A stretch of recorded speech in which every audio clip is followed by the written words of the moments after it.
about the process of like reinventing yourself, both of you, because you've done, you know, it was like in the beginning, makeup, back to school, all of that stuff. It was vlogging. It was, you know, now a lot of the stuff that you guys make is like mini documentaries, you know. That's a good goal. I just love documentaries. Talk about that. Yeah, that's like a compliment. Like, thank you. That's how I want it to feel. Yeah, of course. I was 21, I think, maybe 22. I was living in LA, and I had realized that it wasn't really there. It just wasn't a good fit. I think I was overwhelmed by the city. I just felt like I wasn't really belonging. And every time I go back to Seattle, like it just felt right. I was happier. I just got along with the people there, all these things.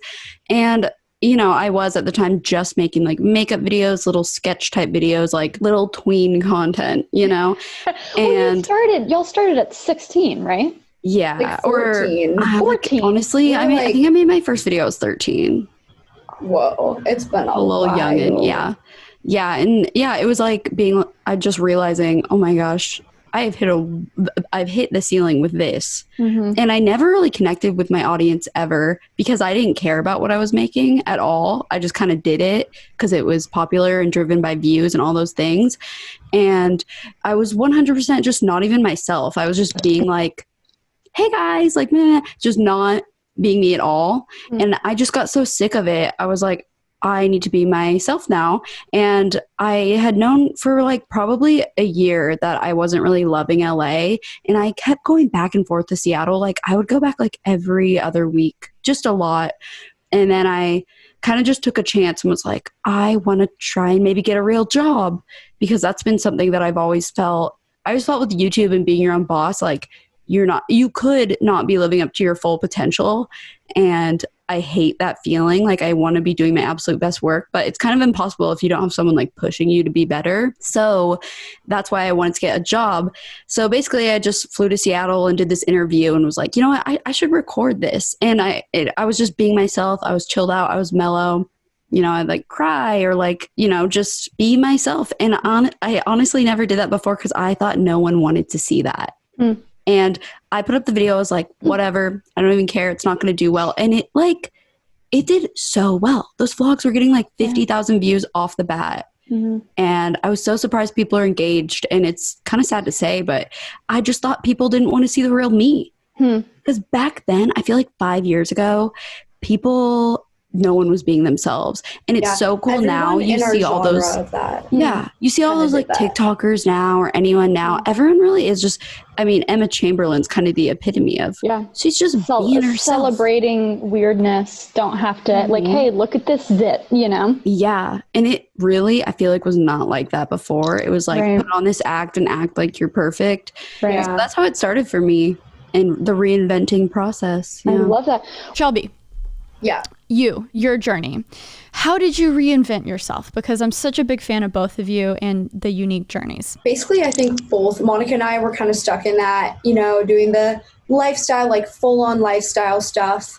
And it for so long would do well, like get 100,000 views at least, whatever the YouTube algorithm was at the time. It loved that kind of video. And over time, I started to not like making them anymore. Like, I think there was a time when I was like 17 where it was genuinely fun because I was, you know, 17 and like into that more. But then once I was 21-ish, I was like, why is everyone still doing back to school videos? Like, this is really weird. Like, none of us are even in school. Or like what I got for Christmas videos. Me and Monica would do what I got for Christmas videos, but like our family hasn't really gotten us like we don't do like, Christmas. No, we don't. You literally buy your own things.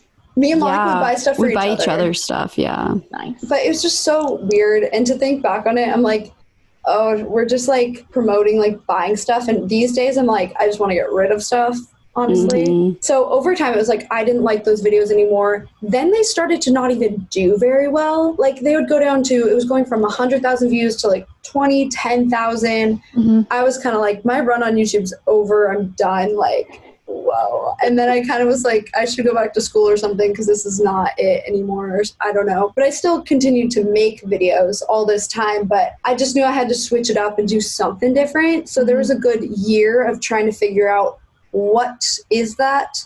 So I dabbled in photography videos and some videos on how to edit and just some random stuff. Eventually, it was kind of when I was home for the holidays, I made this one fitness video, kind of just about my fitness journey that was way more documentary style. That wasn't like, here's how to get in shape, but it was like, here's how I actually, and it was like a lot of voiceover, cool music that I really liked. And I hired this guy. Actually, I think he just helped me for fun. Just in Seattle one day, and we got this really cool footage. Yeah, that's happened. No, I'm kidding. Not in a video. Actually, okay. Fun fact, I one time did a video. This was when Instagram controls my day was really a thing. So I did an Instagram controls my date. And I went on a date and Instagram controlled it. Oh my gosh, yeah. I made the whole video, but then the guy was like, I don't really want it on the internet. I was like, all right, I get it. But I already he agreed to it. He agreed to it, yeah. He so sucked never talk to him again. Yeah. Oh my gosh. He sucked. That's the worst. Awful. Yeah. He sucked for many reasons, and yeah, that was just that. But I really liked that video I made, and I was like, I think I hit a new style. I'm gonna keep going with this. Like, really, every video I do, it's probably like over half of it is a voiceover.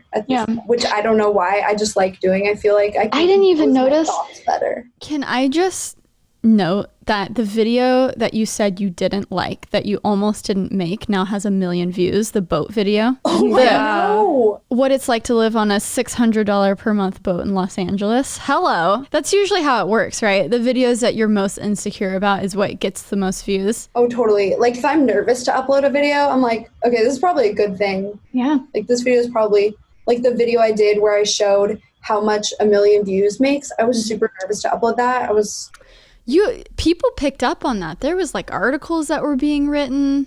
People love to know the money thing. It's so interesting. I wrote an article about it, and then that blew up. Okay, I texted you about that. Like the inception of doing your job, making money on YouTube, and then making a video about that, and then making an article about that, and then making a video about the article you made, talking about how much money you made off of the article you made on Medium.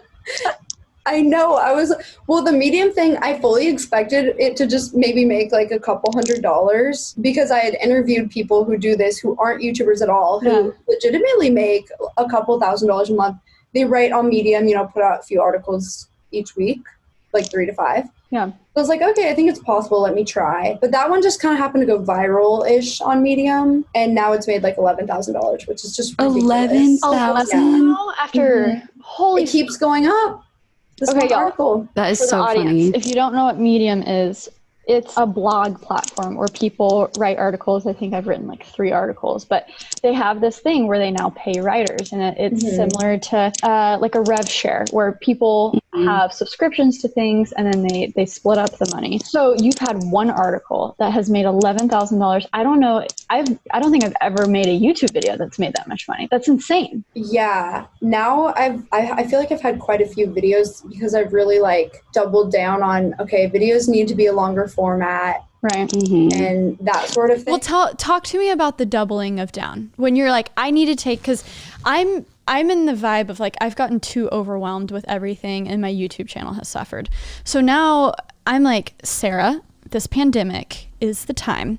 You need to like just focus on one video a week. You need to focus on the thumbnail and title, because I do not focus on that. I'm a YouTuber who doesn't care about, and look at Shelby's face. See, I know I'm doing something wrong. Don't even upload the video. I will spend almost a full day making a thumbnail sometimes, like half a day. Not a waste of time. Yeah, and that's same with John. He'll sit for an entire day and think of only titles for the videos that he's going to make, and then he'll go make them.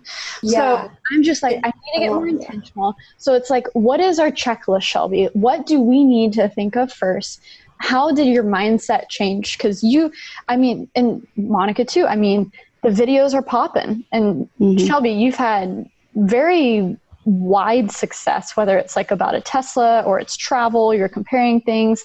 Even it's interesting to see the tail end of your videos do almost as well as like the first week, I'm seeing this, like, how much do podcasts make? The last time I saw it, it did not have 200,000 views. So you're making Shelby's like pick up. It's so interesting. I don't really get worried. So my video I uploaded this week is only at 50,000 views, but I'm like, yeah, whatever. It'll get like to 150 or something like that. Interesting. Sure. So what do you think has changed on YouTube, or maybe what you're doing?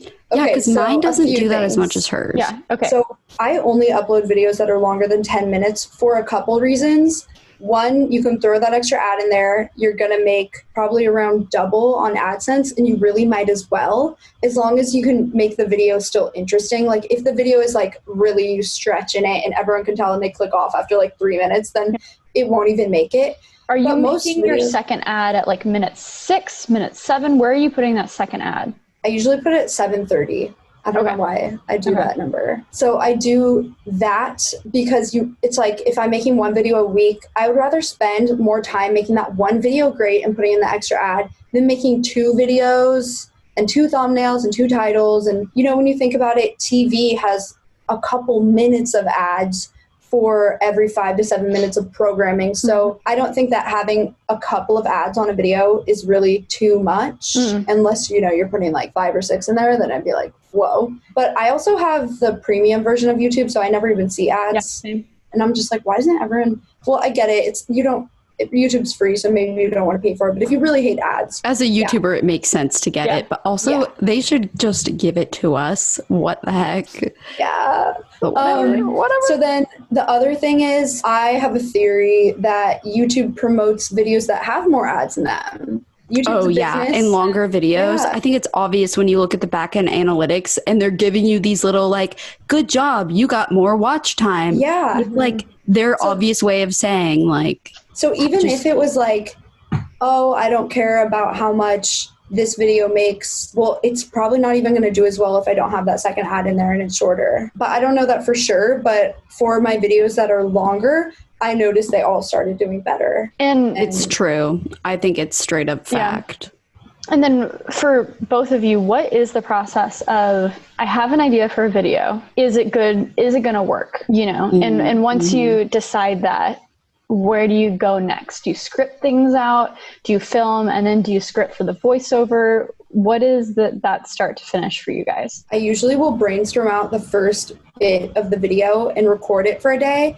And then I'll rough cut whatever I shot. And then as I'm editing that stuff, I think of so many more ideas. Like I never shoot it all and edit it all. I shoot it, then I edit some, then I shoot more, and then I edit more. And then sometimes I'll repeat that again. Don't you wish it could be so much more simple? It makes me feel better that that's how you do it, but I'll have one day of shooting and I'm like, I maybe covered half of what I want to talk about. Yeah, it never works. Yeah. Even like I like doing videos where I'll interview a founder of a company or something and their schedule's really busy, but I'm like, can we do 2 days? Because it's going to turn out 10 times better. For me, well, I'll come up with a ton of ideas. I'll just have these mornings where I wake up, come up with a bunch of ideas, and I don't even make that many of them. I don't know why. It's like I just put it off. I'll come up with a really good idea and I'll be like, that is so good. I can't do it yet. I need to save it. And then like 2 years will go by and I'll be like, okay, I'm the same way. Well, it's so you know what dumb. It is for me is I'm scared it's not good enough. Same. I'm scared I'm not good. I can't devote enough time to this. So why would I do it?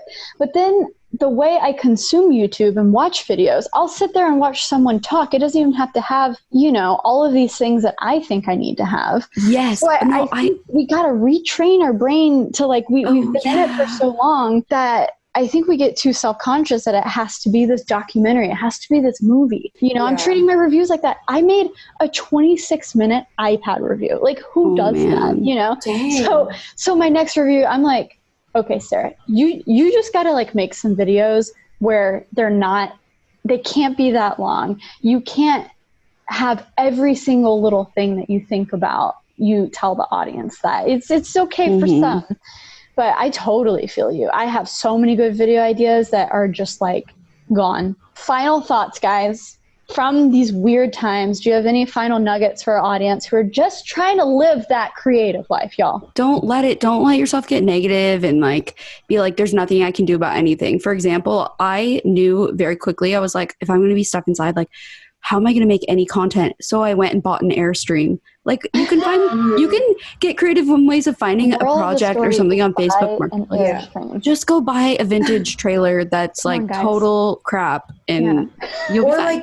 This is that time to do that thing that you've always thought would be a waste of time. You know, like I bought a keyboard. I've been learning to play the piano. I love that. I put some vegetables in a pot, like random things that I would never do. You have no excuse right now. Everyone has all this time on their hands. So why aren't you doing that thing? It's because you're scared you're going to fail. Like stop procrastinating. Like understand like you could fail maybe, but like still just try. You have that time now. So do it. I think procrastination really is about fear most of the time. If I'm afraid to do something, I set a timer and I have to do it for at least 5 minutes. Like just break any ground on it. Because then once you do that, then you're like, okay, this isn't so scary.